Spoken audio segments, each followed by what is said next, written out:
এই বাজেটটাই হবে সরকারের জন্য একটা অগ্নি পরীক্ষা। তারা যদি কম কর আদায় করে উন্নয়নের মধ্যে যদি যে উন্নয়নের মধ্যে প্রায় 45% ছিল দুর্নীতি, সকল উন্নয়ন কার্যক্রমে ছিল 45% দুর্নীতি, সেটা যদি তারা জিরোতে আনতে পারে তাহলে তো নাথিং লাইক ইট। কিন্তু এটা যদি যতটুকু কমে আনতে পারবে অতটুকুই সরকার সাফল্যতা হবে। আরেকটা আমরা জানি যে রেভিনিউ আর্নিং এ সেখানেও দুর্নীতি প্রায় 35%। এখানে জনগণ যে খাজনা দেয় বা যে ট্যাক্স দেয় সেটা সরকারের খাতায় সঠিকভাবে যায় না, এখানেও 35% দুর্নীতি হয়। এটাও যদি সরকার কমায় আনতে পারে তাহলে সরকার জনগণের উপরে বাড়তি কোনো কর না চাপিয়ে, বাড়তি কোনো শুল্ক না ধার্য করে এবং উন্নয়ন বাজেটকে আরো বর্ধিত না করে এই সরকার 35% আদায়ে এবং 40% ব্যয় যদি নিয়ন্ত্রণ করতে পারে তাহলে আমি মনে করি এই সরকার একটা সুন্দর বাজেট দিতে পারবে। এই সরকার ইতিমধ্যে মানুষের প্রত্যাশা সৃষ্টি করে ফেলেছে। মানুষ এই সরকারকে এখন পছন্দ করতে শুরু করে দিয়েছে।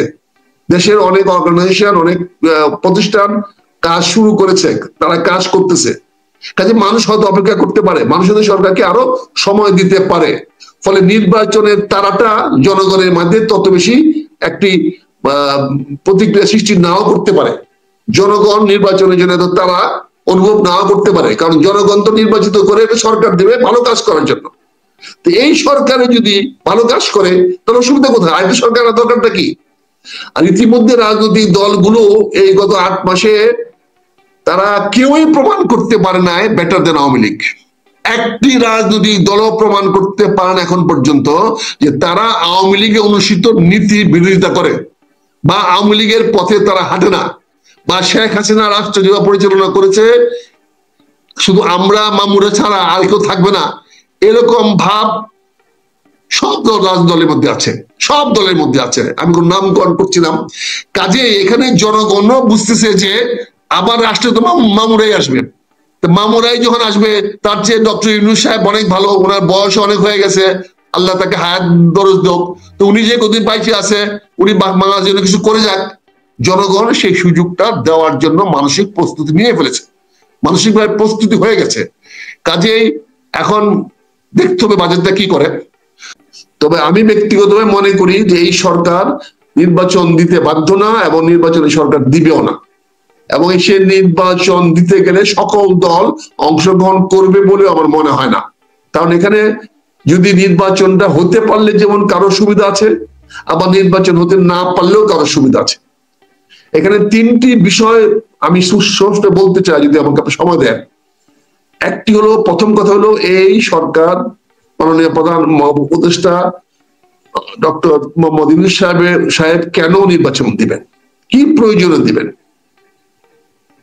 ওনার তো কোনো কমিটমেন্ট নাই, কাজে উনি নির্বাচন, তারপরে উনি আপনাদের কথা চাপে বলেছেন ডিসেম্বরে দিবেন, জুনে দিবেন, এটা সান্ত্বনা দিচ্ছেন, দিতেই পারেন সান্ত্বনা যদি আপনি মানেন যে ঠিক আছে বসো বাবা, রসুন বলেছি আর কটা দিন সবুর করো, কাজেই এটা বলতেই পারেন। কিন্তু দেখার বিষয় হলো যে এই সরকার নির্বাচন দেওয়ার কোনো বাধ্যবাধকতা এই সরকারের নাই, যে এই সরকার নির্বাচন দিতে বাধ্য নয়। এখন যারা নির্বাচন চাচ্ছেন তারা কেন চাচ্ছেন আমার কাছে বোধগম্য নয়, আর যারা চাচ্ছেন না তাদের উদ্দেশ্য আমার কাছে পরিষ্কার নয়।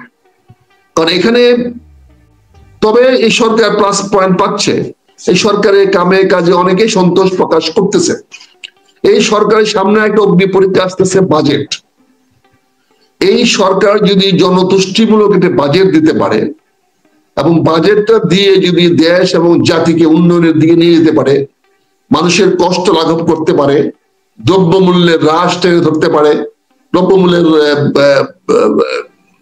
নিয়ন্ত্রণ নিয়ে আসতে পারে, দেশের ইনফ্লেশন বা মুদ্রাস্ফীতি যদি কমাতে পারে, বেকারত্ব যদি দূর করতে পারে, দেশে যদি জিডিপি বাড়াতে পারে, এই সমস্ত কাজগুলো করতে সময় লাগবে, অন্তত মিনিমাম তো 1 বছর সময় লাগবে।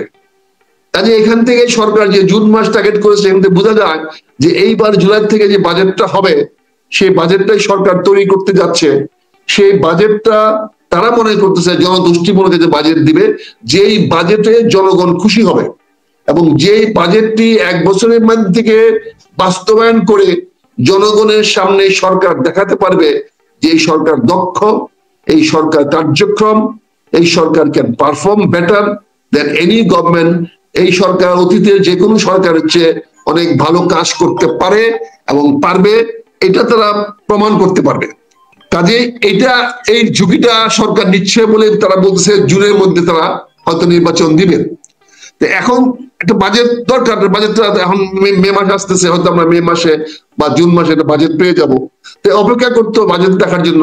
নির্বাচন চাচ্ছেন তাদের মূল যুক্তি হলো নির্বাচিত ছাড়া কেউ সরকার গঠিত করতে পারে না, সরকার গঠন হওয়া আমার সংবিধান এলাও করে না। বাংলাদেশের জনগণেরও প্রত্যাশা গণতান্ত্রিক মনোভাব, গণতান্ত্রিক রাষ্ট্র ব্যবস্থায় নির্বাচন ছাড়া কোন সরকার গঠিত হোক এটা গ্রহণযোগ্য নয়। এই দৃষ্টিভঙ্গি থেকে অনেকগুলো দল নির্বাচনের জন্য অব্যাহত চাপ সৃষ্টি করে যাচ্ছেন, নির্বাচন চাচ্ছেন। এখানে আমি তাদের মধ্যে শতভাগ যুক্তি দেখি। হ্যাঁ, তাদের বক্তব্য তারা যেহেতু গণতান্ত্রিক রাজনৈতিক দল, তারা যেন গণতন্ত্রে বিশ্বাস করে, কাজে তারা মনে করে যে নির্বাচন ছাড়া সরকারে যাওয়ার কোনো পথ খোলা নাই এবং কোন সরকার ক্ষমতায় একদিনও থাকতে পারে না জনগণের ম্যান্ডেট ছাড়া, জনগণ নির্বাচন ছাড়া। কিন্তু আরেকটি পক্ষ বলছে যে বিপ্লবী সরকারের জন্য আলাদা কোনো নির্বাচন লাগে না, কারণ বিপ্লব ইটসেলফ ইজ এ ম্যান্ডেট। বিপ্লবটা একটা ম্যান্ডেট, বিপ্লবটা জনগণ দিয়েছে এবং এই সরকারটা গঠিত হয়েছে বিপ্লবের মাধ্যমে। কাজেই সরকার নির্বাচন লাগবে না, এই সরকার যতদিন ইচ্ছা ততদিন থাকতে পারবে।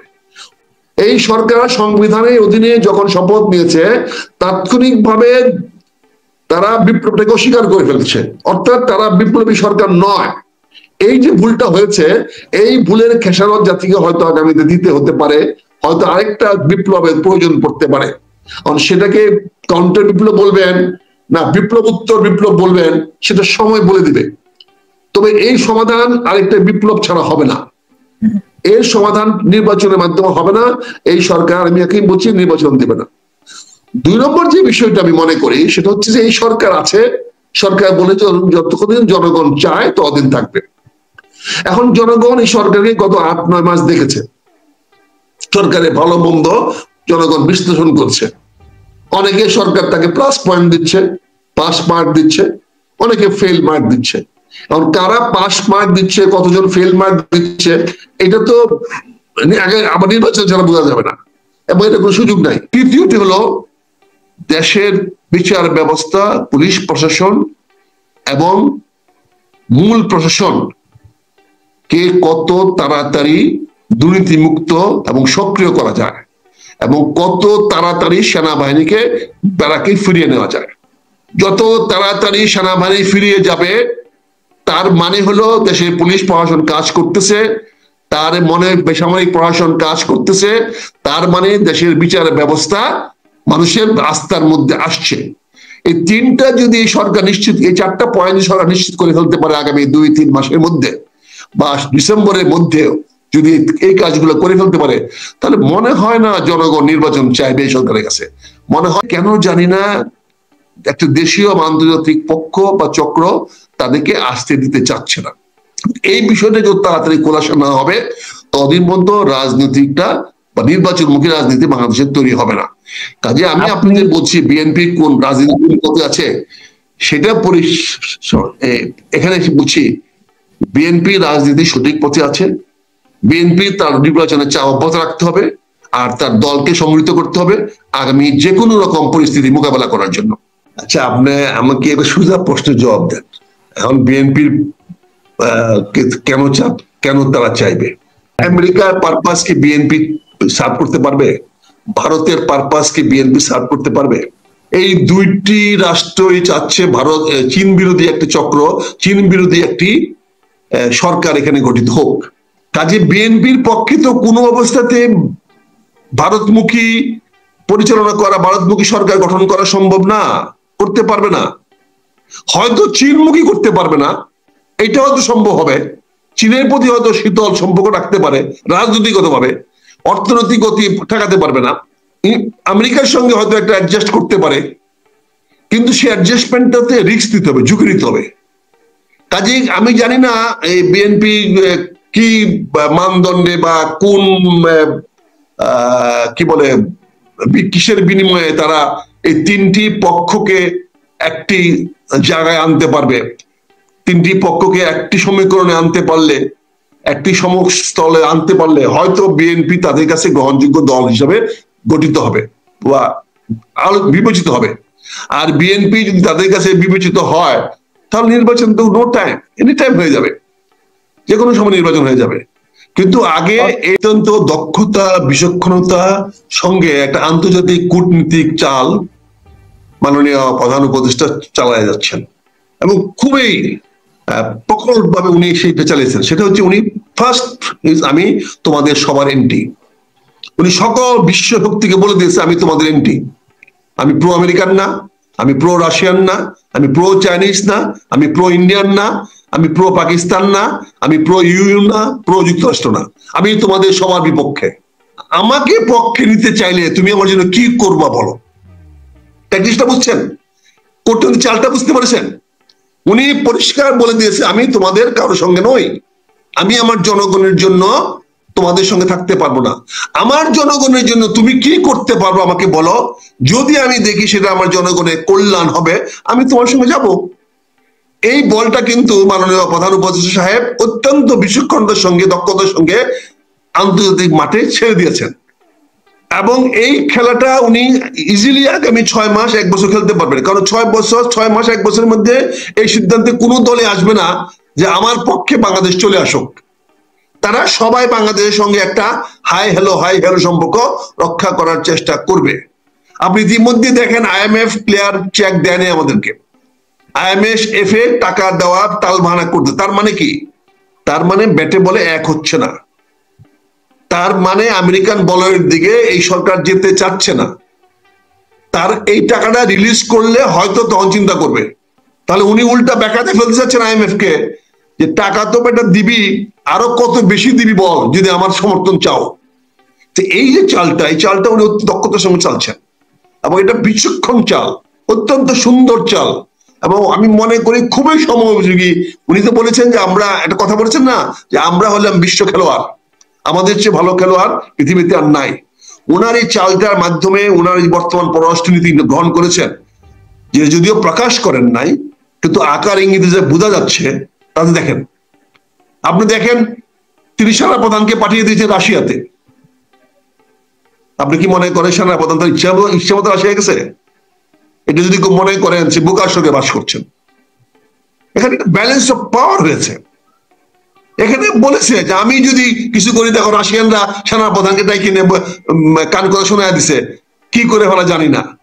মানে পুরো বিশ্বকে উনি একটা ধোঁয়াশার মধ্যে ফেলে দিচ্ছেন। এখন উনি কারো বন্ধুত্ব চাচ্ছেন না, উনি এমন ভাবে খেলাটা খেলছেন যে অন্য সবাইকে বলছেন যে আমার বন্ধুত্ব তুমি চাও কিনা বলো, আমার বন্ধুত্ব তুমি যদি চাও তাহলে আমার টার্মসে আসো। এবং দেখেন চীন অলরেডি টার্মসে আসা শুরু করে দিয়েছে।